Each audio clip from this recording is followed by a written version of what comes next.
I'm extremely honoured to receive an award like this. Extremely honoured to be the first person not named Paul to win this award for the last 4 years. And very honoured to receive the award with Ian being present. I have prepared some slides today on instruction, but sort of on the basis of an assumption that Brendan would actually keep the time. So I'll try and move through as fast as I can. I just want to give, primarily at the beginning, a little bit of an overview of what we do in the Centre for Population Health. I've got up here HIV and hepatitis C virus. Now, I'm sure my colleagues in the biomedical research area will gladly tell us why it's important that HIV looks like a mutant muppet and hepatitis C looks like it's got a very bad case of acne. But what we're primarily interested in relation to prevention is the populations that are primarily affected and transmit these diseases, but how they actually transmit from one person to the other. And in relation to Australia, for HIV and hepatitis C, this primarily means men who have sex with men and people who inject drugs. Why I find this field in particular so interesting in relation to broad aspects of public health and prevention, and what makes it distinct from the general population is we often talk about exposures leading to particular disease outcomes. And in general sense, with population health, the exposures and the outcomes are relatively obvious, as I've illustrated here. And even the solutions are relatively simple, albeit behaviour change is very difficult. And in this case, the solutions are downright wholesome, which is not what we deal with when we think about at the transmission of these diseases within Australia. While we know that particular behaviours transmit these diseases, this is overlaid by a large degree of complexity. We have risk environments that contribute to transmission, and these risk environments change over time with technology. In relation here to Grindr and an application that men who have sex with men often use to meet partners. We have particular environments that have clusters of disease, and where it's particularly difficult for us to work in relation to policy around the prevention of disease transmission. We have legislative and policing frameworks that often make it difficult for us to do our work. We often have a regulatory framework that makes it difficult for people to engage in activities that prevent the transmission of bloodborne viruses, for example. And here it is in relation to the dispensing of methadone, where we actually ask some of our poorest people in the community to pay dispensing fees to receive methadone, which we know is incredibly effective from an evidence-based perspective. And we have politicians that seem to be able to work within the drug and alcohol in particular, but also the criminal justice space, with some absence of evidence. And often that absence is driven by community attitudes around the particular behaviours that transmit these viruses. So ultimately, prevention in this space is really complex. It's behaviourally complex, socially complex and politically complex. And I think that's why I particularly like doing epidemiology and prevention in these particular areas. In relation to what my program is engaged in, we do a lot of surveillance, HIV surveillance, passive surveillance for the Department of Health, and here indicating the considerable increase in HIV notifications in Victoria over the last 10 years. But we also undertake sentinel surveillance. We have quite a complex laboratory and clinical network where we look at testing over time amongst individuals for STIs, HIV and other STIs, and we link those over time within an individual.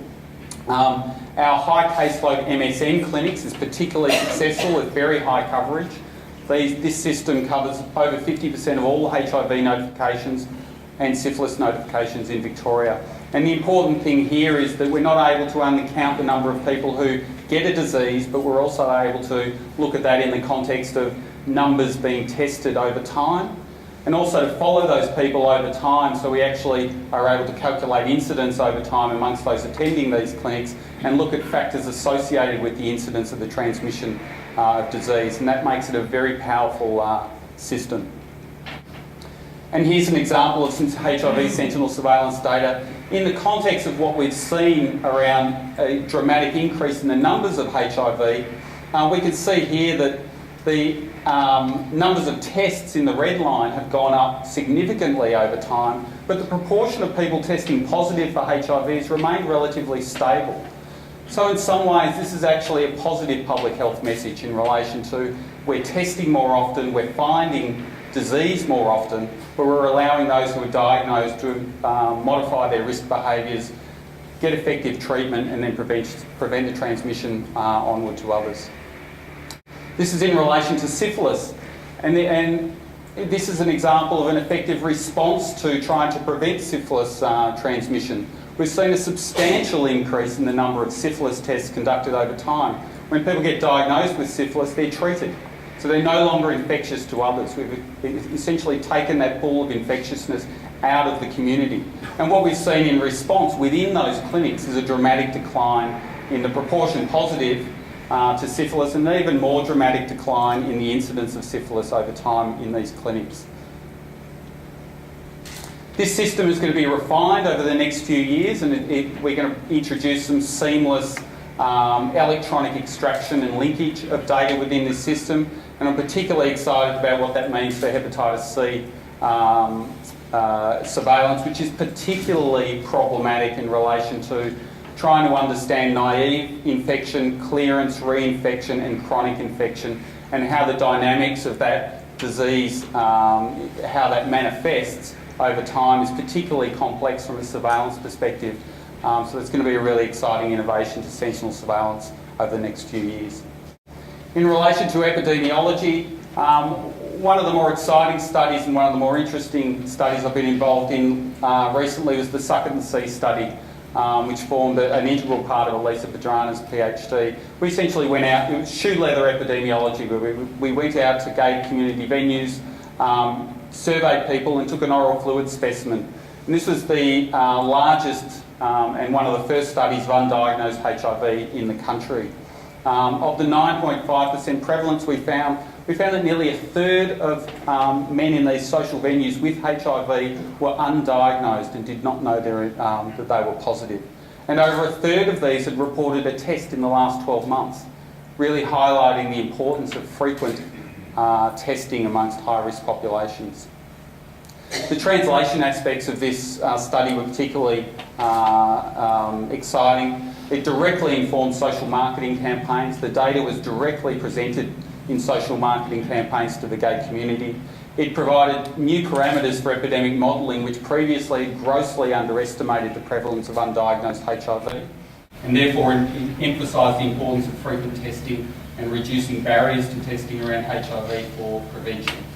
And really played an important role in advocating for changes to the HIV testing policy, which I was a part of in 2011. It's also integrated, it's formed the basis of a very important strategic collaboration we now have with the National Centre for HIV Social Research, where we'll be replicating this study nationwide with an estimated sample of 5,000 gay men, in which we're likely to newly diagnose 150 men who will directly benefit from participation in the study. And importantly, the quantitative and qualitative data that we'll be collecting in that study will provide us with unprecedented insights into what are the factors associated with undiagnosed HIV, so we can reduce the prevalence of undiagnosed HIV in the community. We have multiple cohort studies in the field, and it's a privilege to be working with Paul Dietz on the Melbourne Injecting Cohort Study, which is a community recruited cohort study of people who inject drugs. And we also are trying desperately to initiate, having a few political roadblocks here, implementing the PATH cohort study, which will essentially recruit prisoners with a history of injecting drug use and following them for 2 years after release to look at their trajectories over time. These studies involve multiple data collections, including extensive record linkage, and are essentially there to describe the natural history and trajectory of risk populations, so we can look at opportunities for prevention. We have an active online cohort of men who have sex with men. Over 800 men are in this study who we survey approximately twice a year, about 300 to 400 of them.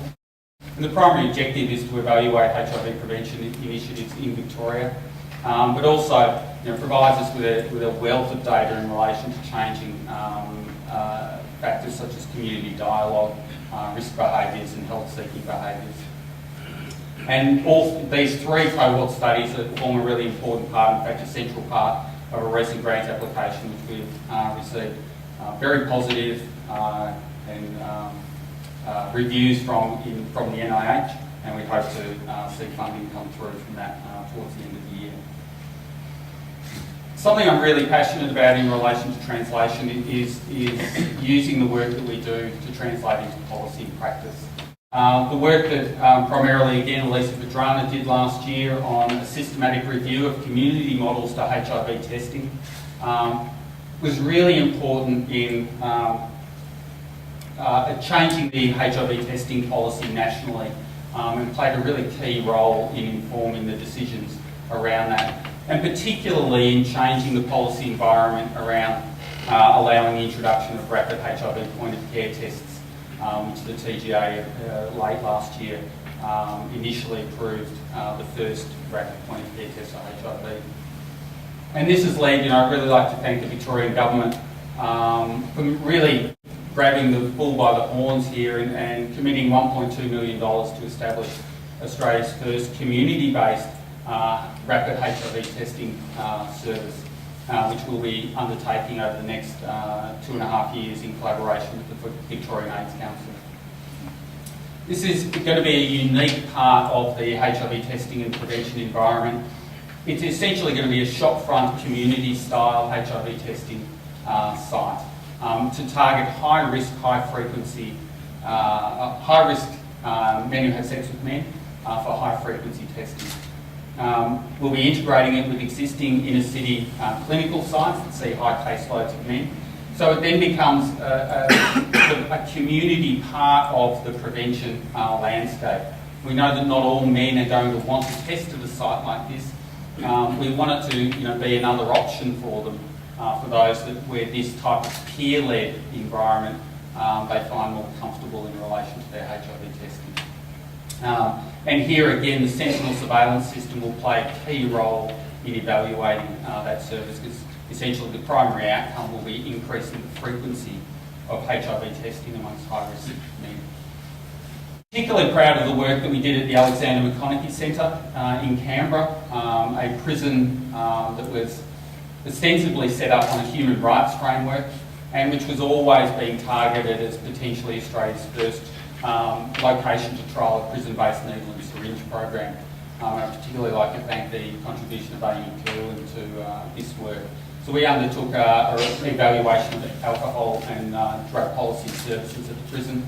And I think in a fantastic translation of the outcome, resulted in the announcement last year by the Chief Minister of the ACT that they will be establishing, in fact, the first prison-based NSP trial in the English-speaking world, which is fantastic. Finally, I'd like to talk about our innovation in prevention. Building off the work of Megan Lim and others in relation to mobile phone technology and health promotion. We started exploring a few years back the application of health promotion and social marketing around HIV and STI prevention using social networking sites, given their enormous popularity, so their enormous reach, but also trying to utilise the engagement, the two-way engagement that people have with this type of media. It's not a one-way type of media. And by people engaging with the content in relation to health promotion, the theory is that they will internalise some of those messages better. So this was a new space and we trialled it with young heterosexuals and made a lot of mistakes along the way. Where it was, ultimately, I think, spectacularly successful was in reaching the gay community. And we established, using Facebook, a social networking site health promotion program, which essentially involved video narratives of gay men living in a share house, in which within those narratives we embedded sexual health messages and allowed people to interact on Facebook after viewing those episodes, and it became like a series over time. We covered a whole range of issues. The pilot project that we were engaged in was in 2010, and its 7th season we're in the middle of the 7th season, and it was handed over very successfully to the Victorian AIDS Council, who took it on from seasons 2 to 7 as part of their ongoing health promotion work to gay men. We're involved in the evaluation of this, and really we've seen a relatively linear, increase in fans over time. At the end of season 6, we had over 6,500 Facebook fans and over 600 YouTube subscribers. 97 narrative videos have been produced, and if you ever have time to sit down in front of this intervention and look at the videos that have been produced, they are extremely entertaining. It's a very funny series in which we've tried to embed some very serious messages. Over 161,000 individual video views, including over 15,000 in the US, and interestingly over 14,000 in Saudi Arabia. In Australia, it's primarily attracted young men who have sex with men, who we're increasingly having problems engaging with through mainstream, or not mainstream, through the gay community media, due to sort of a normalisation of being gay, and a somewhat mainstreaming of the gay community, so that's been really pleasing as well. Finally, you will have noticed maybe I've used the word we a lot in this presentation and not I, and this is the primary reason why. The work that I do is very much a part of a team. There's a couple of people I'd like to single out there. Carol L. Hay does an extraordinary job with our surveillance systems, and I can't thank you enough for all the hard work that you put in there. And I'd also like to thank Elisa Vidrana, who recently graduated, my PhD student, who's now doing postdoctoral work for Burnet, but also with RTI in Jakarta in Indonesia, who did just such an amazing job on not only her PhD studies, which are featured here, but on a whole bunch of other work as well. I'd also like to thank Liz. Is she here or is she on the front desk? There she is. Who does just an extraordinary job in helping us do our job better. I'd really like to thank Liz. I'd like to thank Paul Deeks, who I've known for a long time. From Deakin in the early 2000s through to Turning Point through to here. He's been a great mentor, but also just a really good friend as well. And Margaret Heller, who has provided opportunities here that have allowed me to learn more over the last 5 or 6 years than I could have ever imagined learning in relation to prevention and public health. And I'd probably like to thank the Burnet Institute for providing those exciting opportunities to do that.